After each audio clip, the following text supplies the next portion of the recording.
Olá, tudo bem? Sou Alfredo Oliva e vou te acompanhar então por essa incursão pela contemporaneidade a partir da filosofia de Byung-Chul Han, e eu vou abordar então agora o livro A Sociedade do Cansaço. Vou fazer uma síntese para que as pessoas que tiverem intenção de ler esse livro possam ter uma prévia, uma visão do livro e com isso ter a sua vida facilitada, né? Sociedade do Cansaço é o livro mais famoso de Byung-Chul Han, é considerado um ponto de virada no pensamento dele, né? No momento em que ele começa a se dedicar às questões da contemporaneidade. Vamos lá. Na introdução, Byung-Chul Han então traz para a gente a tese central do livro. E é a ideia de que a sociedade ocidental do século XXI não é mais uma sociedade disciplinar, como foi descrita por Michel Foucault, mas uma sociedade do desempenho, se vocês preferirem, uma sociedade do rendimento, ou uma sociedade que valoriza o desempenho ou o rendimento. O que isso significa? Significa que uma sociedade disciplinar, as pessoas são controladas a partir de fora, e uma sociedade de desempenho, as pessoas são controladas por si mesmas a partir de dentro. Enquanto a sociedade disciplinar era marcada pela negatividade de proibições e pela coerção externa, né? Então se fala muito, né, nas instituições de sequestro, né? Os muros altos dos hospitais, das prisões, das escolas, dos conventos, né? Essa era a característica da sociedade disciplinar: isolamento, coerção, sequestro, né? Quer dizer, sequestro no sentido que a pessoa ficava ali dentro de um determinado período, ou um sequestro de fato definitivo no caso das prisões, né? Definitivo por um longo tempo, né? Não definitivo. No caso do Brasil, por exemplo, não existe prisão perpétua, então toda prisão tem sempre um tempo limitado, pode ser muito longo, mas sempre limitado. Fazendo contraste com isso, a sociedade de desempenho é caracterizada pelo excesso de positividade, né? E pela aparente liberdade. Então, essa é uma tese que o Byung vai desenvolver bastante em vários outros livros, né? A gente vive numa sociedade com excesso de positividade e a negatividade é extinta praticamente, né? Então, excesso de ação, excesso de atividade para as pessoas. O lema dessa nova era é: sim, nós podemos, né? Um lema de uma confissão positiva, né? Nós podemos, nós conseguimos, sim, você pode, sim, você consegue.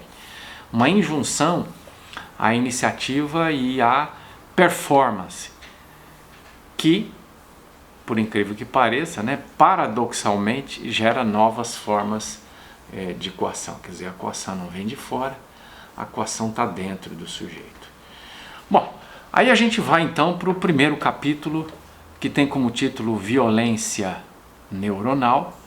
É importante aqui, né, a gente entender, porque entender o que o Byung está querendo dizer aqui, porque um livro que está falando de cansaço, que está falando da sociedade contemporânea, ele começa falando de violência neuronal, e é óbvio que ele está trabalhando com uma metáfora, né? Quer dizer, ele começa falando de vida biológica, de sistema imunológico, e aí você fala assim, mas como assim? Esse cara não está falando de vida social, não está falando da contemporaneidade, não está falando do mundo capitalista, do mundo digital? Tá, só que ele está usando uma metáfora, e a gente vai falar então um pouco sobre essa metáfora para a gente entender o que ele está querendo dizer. Então, nesse capítulo, o Byung-Chul Han argumenta que cada época possui suas enfermidades emblemáticas. O século XX foi a era imunológica, marcada pela luta contra o outro. um inimigo externo, as bactérias, os vírus, os estrangeiros, né? Quer dizer, quando a gente está falando de corpo biológico e de sistema imunológico no sentido literal, o nosso sistema imunológico nos protege de invasores externos, né? No caso de micro-organismos como bactérias e vírus. Quando estamos falando já no nível social, né? Estamos falando do combate ao outro, né? Então as fronteiras dos países bem delimitadas, é preciso defender as fronteiras e é preciso enfrentar os invasores dessas fronteiras, né? Essa é a característica do século XX. O século XXI é caracterizado por doenças neuronais como a depressão, o transtorno de déficit de atenção, né, e hiperatividade, conhecido como TDAH, e a síndrome de burnout, também conhecida aí como a queima, né? Quer dizer, quando a pessoa trabalha tanto que ela entra em burnout, ela queima, quer dizer, ela se desregula, ela começa a passar mal pelo excesso de trabalho. Essas patologias não resultam da negatividade de um agente externo, né? Quer dizer, quando eu tenho um agente externo, uma bactéria, um vírus invadindo o meu corpo, eu tenho um conflito entre mim e esse invasor. E é o que ele chama de negatividade. Você tem dois polos se enfrentando. Ou, no nível nacional, um país enfrentando o outro país, né? Então, a gente teve, ao longo do século XX, 2 guerras mundiais, em que países de um eixo um grupo de países se uniam para enfrentar um outro grupo de países. Na verdade, a gente chama de guerra mundial, mas é uma guerra predominantemente europeia, né? Países europeus se enfrentando. Então você tem o eu e o outro. Esses dois no embate é o que ele chama de negatividade, de enfrentamento de um inimigo exterior, né? Quando a gente está falando das doenças do século XXI, como por exemplo a depressão, o transtorno do déficit de atenção e hiperatividade, o burnout, essas patologias, é preciso que se diga, né, não resultam da negatividade de um agente externo, mas de um excesso de positividade, ou seja, elas podem ser comparadas a uma doença autoimune. O que é uma doença autoimune? O meu sistema imunológico, que está normalmente preparado para enfrentar um inimigo externo, né, um vírus, uma bactéria, algo que não pertence a mim, ele começa, por alguma razão, a combater a mim mesmo, né? Isso é uma doença autoimune. Ele compara o mundo contemporâneo ao desenvolvimento de uma doença autoimune, ou seja, ele está dizendo que as pessoas estão trabalhando tanto, estão explorando a si mesmas em busca de obtenção de sucesso com uma intensidade tão grande que elas estão adoecendo em função do excesso de autocobrança. Então isso, para ele, pode ser comparado a uma doença autoimune. Bom, é isso. Então, o livro, no primeiro capítulo, usa a metáfora da doença bacteriológica ou viral para se referir a um modelo de sociedade anterior, chamada de sociedade marcada pela disciplina, né? Sociedade disciplinar, que foi estudada pelo filósofo francês Michel Foucault, que predominou no século XX, por um outro modelo societário do século XXI, que pode ser comparado a uma doença autoimune, uma doença neurológica também, né? Uma doença em que o nosso cérebro é exageradamente exigido, né? A nossa atenção é exageradamente exigida, trabalhamos exageradamente, então fazemos um esforço intelectual, cognitivo exagerado, ou exigimos demais do nosso corpo e ele então entra num estado de exaustão e de frustração que talvez a gente pudesse chamar isso de depressão, né? Lógico que as crises depressivas não se resumem a isso, mas o excesso de exigência e a frustração de não conseguir atingir a perfeição podem resultar num estado depressivo. É basicamente isso que ele está chamando de violência neuronal. Estamos exigindo demais do nosso cérebro e estamos agora apresentando corpos e cérebros exaustos. Então, as doenças mais graves da atualidade são as doenças de caráter afetivo, de caráter neurológico, ou que ele compara a uma doença autoimune, as pessoas atacando a si mesmas, e esse ataque tem a ver com a busca de desempenho. Bom, depois nós vamos então para o segundo capítulo, né, além da sociedade disciplinar, e nesse segundo capítulo ele aprofunda a transição da sociedade disciplinar, que foi estudada e caracterizada por Michel Foucault, filósofo francês, né, que morreu em 1984, morreu precocemente, antes de fazer 60 anos, né? Morreu com 56 para 57 anos. Ele estudou essa sociedade na qual nós somos vigiados por instâncias externas, então a coação para o agir corretamente vem de fora, então eu tenho medo da sanção do outro, então eu faço aquilo que tem que ser feito.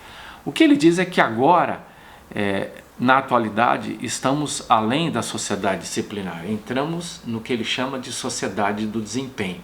Então, o desempenho não é fruto mais de uma coerção externa, mas é fruto de uma autocobrança, de uma cobrança que o sujeito mesmo faz em relação a si, né?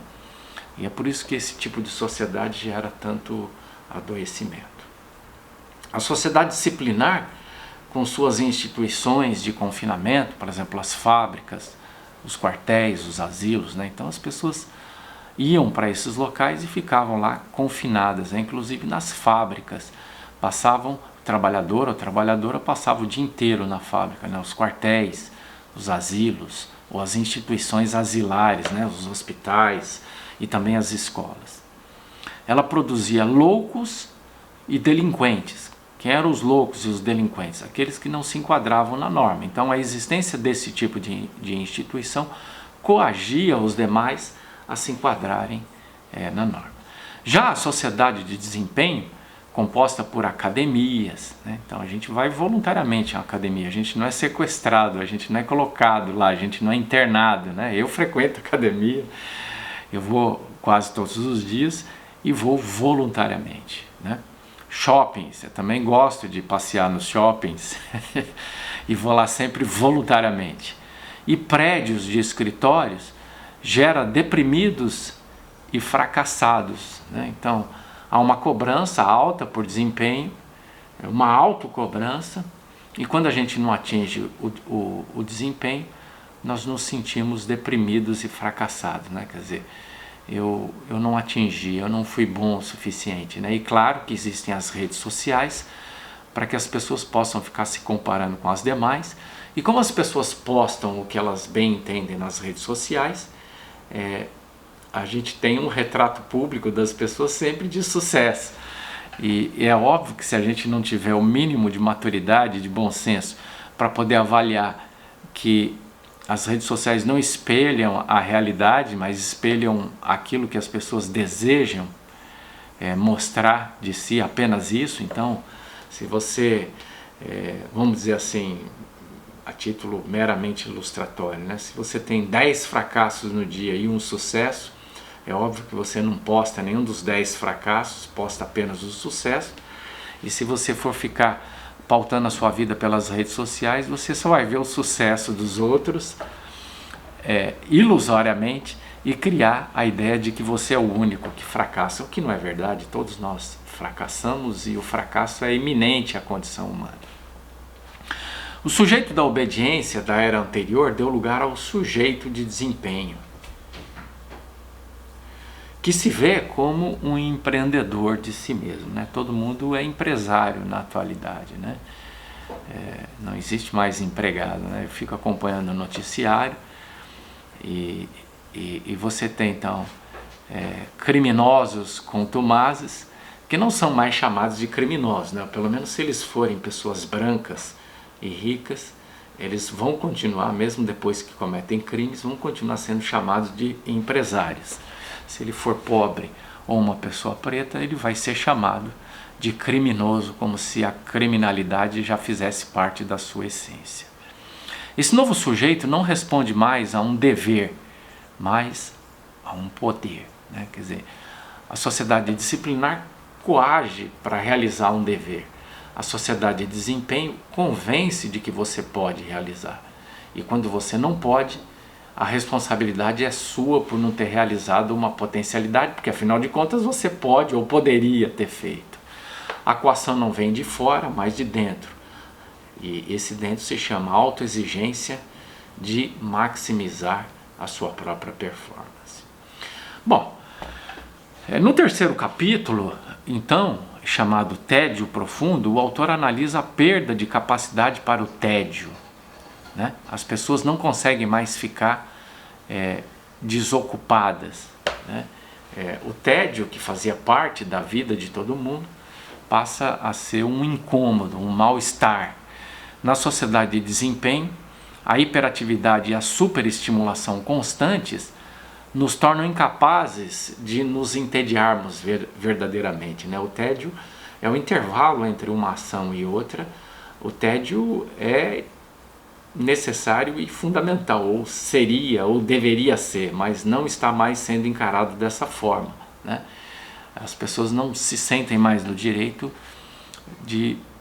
do tédio, das pausas, do descanso, sempre foi algo tão necessário e importante. O tédio, para Byung-Chul Han, não é algo negativo, pelo contrário, é um estado de relaxamento profundo da mente que permite a criatividade e a contemplação, né? Então, é no ócio, se vocês preferirem, uma palavra que dá uma conotação um pouco mais positiva, é que nós criamos. Enquanto descansamos, relaxamos, e quando relaxamos, nossa capacidade criativa se expressa, né? Se vamos de uma atividade para outra sem nunca relaxar, sem nunca descansar, perdemos a nossa capacidade de criar, de criatividade. Sem a pausa que o tédio proporciona, a alma se esgota. A multitarefa exaltada nas sociedades contemporâneas é vista como uma regressão, uma técnica de atenção dispersa típica de animais selvagens, que nos impede de alcançar um estado de reflexão e profundidade. Então, as pessoas estão fazendo muitas coisas ao mesmo tempo. Os meios digitais permitem, por exemplo, que você esteja numa sala de aula e navegando no computador, na internet, e você então está fazendo sempre no mínimo 2 coisas ao mesmo tempo, e isso leva a um estado de esgotamento e faz com que as pessoas não consigam mais se desconectar, se desligar.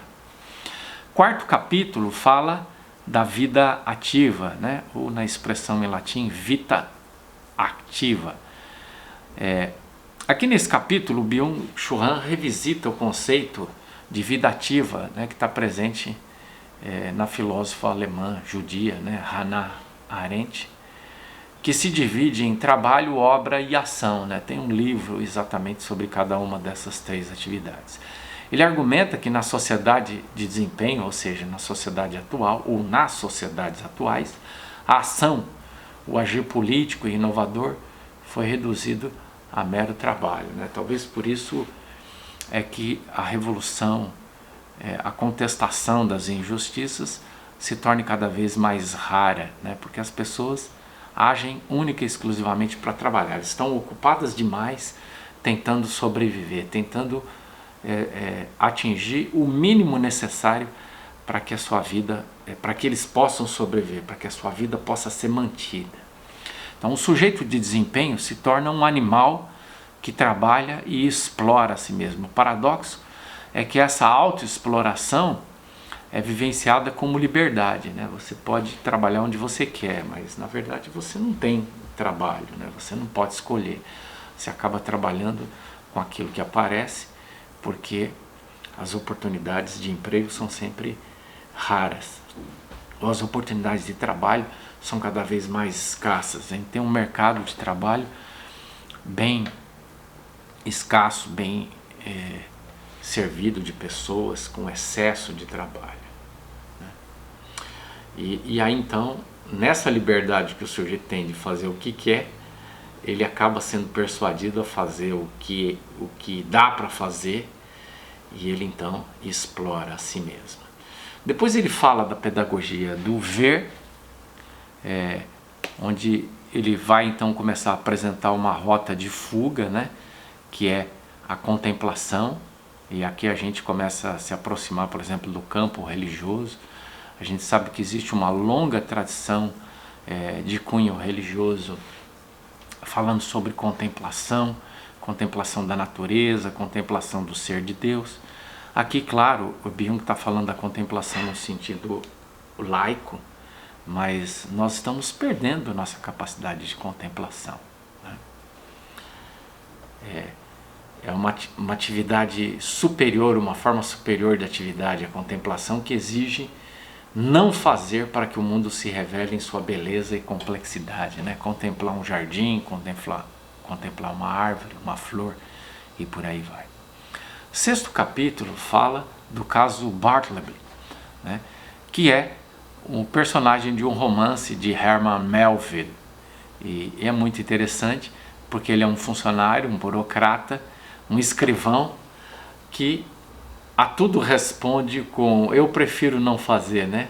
Na expressão em inglês, I would prefer not to. Eu preferiria não fazer, né? Eu preferiria não atender ao pedido das pessoas, né? Isso representa a negatividade e a recusa em participar da lógica da produção incessante. Praticamente impossível na atualidade, né? Vamos lembrar que esse é um personagem já bastante antigo, seria bastante ultrapassado, né? Ele não é um sujeito deprimido ou fracassado no sentido da sociedade do desempenho, pois sua recusa não vem de uma incapacidade, mas de uma falta de vontade de fazer. Ele se esvazia de iniciativa e assim expõe o vazio da própria sociedade que exige o tempo todo performance. E por fim, o 7º e último capítulo, que coincide com o título do livro Sociedade do Cansaço. E aqui ele sintetiza as ideias do livro, né? O cansaço da sociedade de desempenho é um cansaço solitário, que isola, que individualiza, é um cansaço da potência, diferente do cansaço que surge de uma experiência compartilhada. Byung distingue 2 tipos de cansaço: o cansaço do esgotamento, o burnout, típico das sociedades contemporâneas, que é destrutivo e isolador, e um cansaço fundamental, que seria o cansaço que relaxa, que permite a inspiração, a brincadeira e a comunidade. Esse 2º tipo de cansaço, que Byung chama de cansaço coletivo, o cansaço que envolve a comunidade, abre a possibilidade de um tempo de paz, de um tempo não produtivo. Ele conclui que a sociedade do desempenho, ao absolutizar a sobrevivência e o trabalho, nos afasta de uma vida com sentido e nos leva a um infarto da alma. É isso aí. Espero ter ajudado na leitura desse livro, uma síntese aí, capítulo por capítulo. A gente se encontra aí numa outra oportunidade. Um abraço e até lá.